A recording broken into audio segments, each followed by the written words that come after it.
first guest, one of the funniest guys working today. The third season of his Emmy-nominated show, Louis, starts Thursday night at 10:30 on FX. Boy, a funny, funny show that is. He just announced his new stand-up tour. For details, go to his website, louisck.net. Please welcome Louis C.K.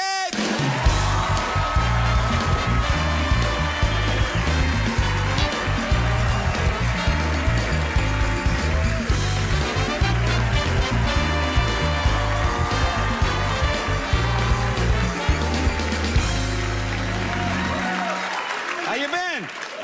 I'm okay. How are you? Yeah, I'm all right. I'm fine. I'm fine. Everything is good? Yeah, I'm pretty happy to be me, you know? Yeah? I am. Well, sometimes, yeah, I used to wish I was a black guy. You used to wish you were a black guy. Now, Yeah. why that? Because they're cool, man. Yeah. Black guys, hey, you know, they're cool. Yeah. I did. I used to want to be a black guy. Yeah. Not anymore. But, sometimes I wish I was gay. Gay? Yeah. Okay. They're having a good time, those guys. You know? I mean, I don't want to be gay. I don't want to have gay sex. I don't want to be left out of things either, you know? Yeah. Like they're just having it's a fine line. Yeah, when I see two guys kissing, I'm like, how come I can't kiss one of those guys? They're having a good time, you know? Right. But I don't desire to kiss a man. I just, you know, like, being heterosexual is hard. It's a lot of work. Yeah, it is. Yeah. In what way? Well, it's a lot of pressure. We put it on ourselves. Mm-hmm. Heterosexual men worry that we'll be misidentified as gay. Like, we're the only group that cares that you know what we are. Like, there's no women that are scared somebody will think they're a lesbian. I never heard that. Right. And there's no gay guys that are like, they're going to think I'm straight. Like, you never hear that. Right. But we worry about it. Yeah. And so it's limiting. Yeah. It's like there's things that we can't do that might be nice. All right, like? Because we're worried folks will think, like, I can't throw the word wonderful around. There's not a really effective heterosexual version of, oh man, that was wonderful. Right.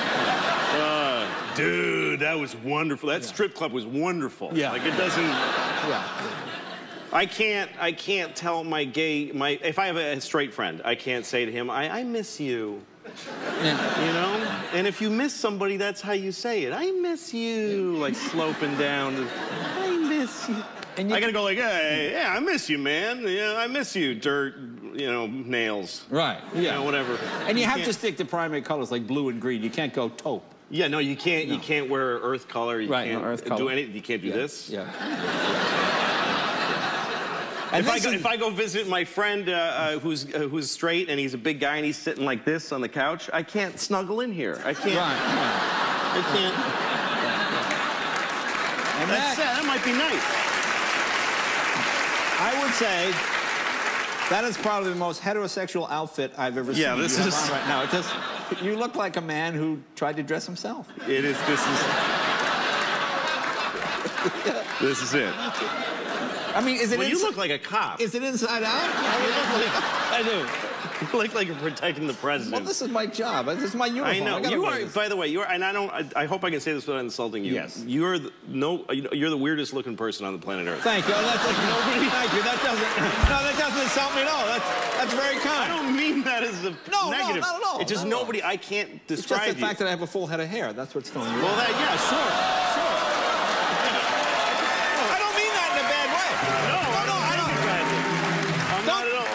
The wrong way. I'm not. It's just that I just don't have to cover my chin because I'm proud of it. But Jay, no, go. It's not, Jay. No, but go ahead. Jay, I'm sure if you weren't famous and you robbed a bank and the dude was describing you to like a police sketch artist, he'd be like, no, seriously, what did he look like? Nobody looks like this. Nobody looks like you. Really? I can't believe I'm looking at you all the time I'm looking at you. And if you robbed a bank, what? I'd keep the money and be happy. No, I'd say that. I'd be good at it. You just say, it's Mr. Potato Head. And they would go, oh. But enough about you and I. Yeah. How are your daughters? How are the two girls? My two girls are great. They're great. As long as I don't make a mistake, they'll be fine. You know what I mean? Like, the only thing I could do is screw them up. I don't think they're fine. Yeah. I love being with them. They like being with me. Yeah. It's really, I mean, they're about their mom. Mom is the one. Right. In everybody's life. It's your mom. Your dad, my dad was okay, you know? That's what people say. Dad, you know, the worst thing you could call somebody, is mother. That's the worst thing. Right? Yeah, right. That's appropriate, the response. Terrible thing. Another word for mother is dad. It's the same thing. They're synonyms. So, good night, everybody. See you next week. Good night. Thank you, everybody. We'll take a break. More with Lou.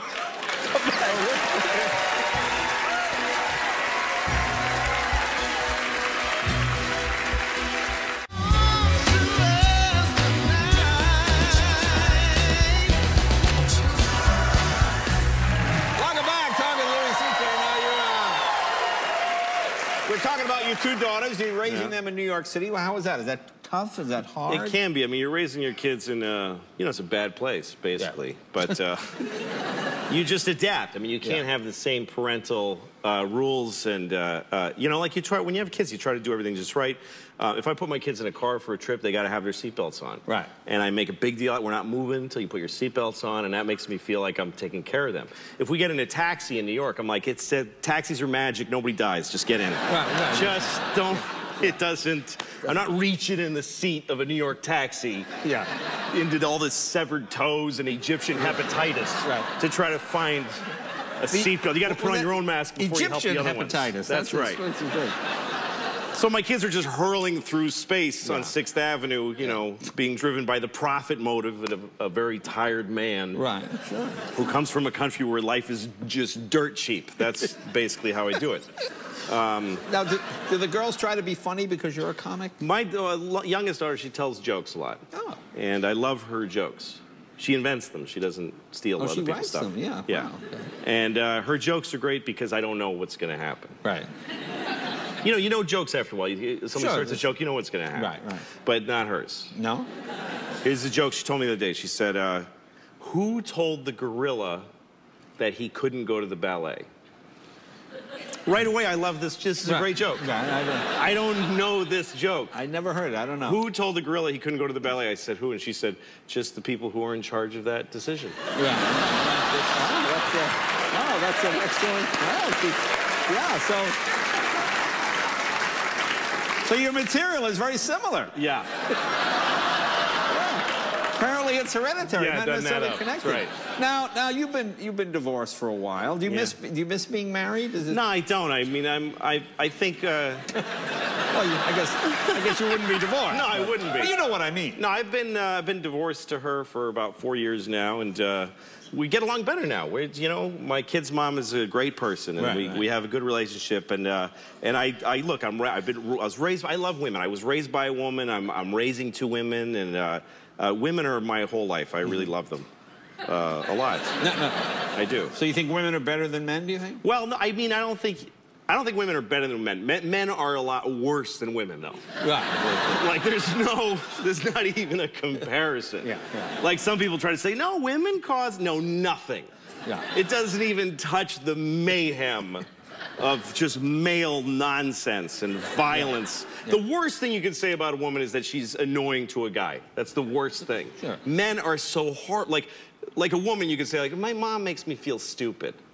Oh, really? My husband murdered me. Right. It's just a whole... Yeah, it's different. Yeah. So you know, that would be worse. Kim Kardashian's annoying. Really? Hitler killed everybody. Yeah. There's not... Yeah, that's an interesting... There's not... Even when you hear of a guy who's a great guy, he's an amazing guy. He's a big community activist. He's a good guy.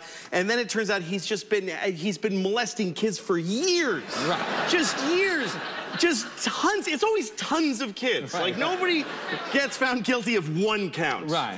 It's always like 50 or 100. He's just been doing it. Like, when did he have time to coach? Like, when did he have time to do his job? The most impressive thing is how good that offense was, considering how much time that dude spent. Wow. Think how good would Penn State be if that guy wasn't wasting his time? Yeah. But it went on for so long that nobody, by the time they caught him, he was done. He was like, I'm sick of it anyway. Like, he didn't even care.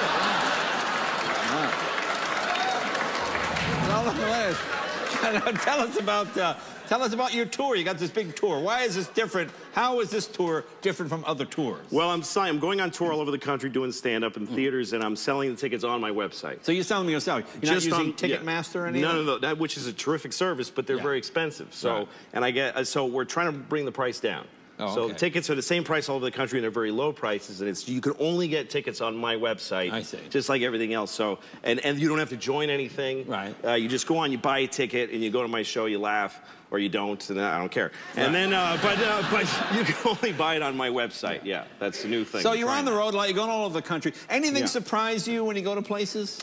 Well, I love seeing America. It's a great place, and the good and the bad, you know. Tell me about the bad. Okay, well, I was in Knoxville, Tennessee, which is it's a great town. They have a Dunkin' Donuts there. It's a nice town. Right. Obviously. Yeah. So I'm in Knoxville. Really? I'm just saying. You brought it out. Really? Like I'm still wearing the donuts from Knoxville? That's what you're trying to tell me? You are still wearing the donuts. I am wearing the donuts from Knoxville. Well, hey, go man, ahead. What happened in Knoxville? I don't care. Go ahead. Have at it, buddy.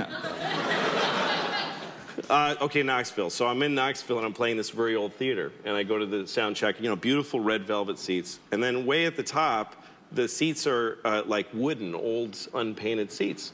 And I said to the guy, why are those seats different? And he goes, that's a colored-only section. What? And yeah, he said, he said that used to be the color-only section. And so I was like, oh, wow, so you preserved it to show, like, how it was. And he was like, well, I mean, they can sit wherever they want. But, like, he didn't understand the idea. He was like, what? Yeah, no, it ain't color-only anymore. They can sit wherever they want. Used to be, and I was like, so it's like a historical, he's like, no. It's just, now sometimes white people sit there.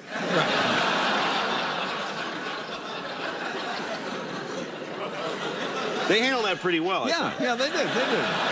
Well, folks, it's Louis C.K. This is the second season's boy, it's really a funny show. Get the DVD, folks, and get it. They probably get it on Netflix too, right? They can go on Netflix, and then it starts June 28th this Thursday. It starts this Thursday. Starts Louis, thank you, my friend. Thank you, buddy. Thank Be you. right back. We'll know what's wrong right after this.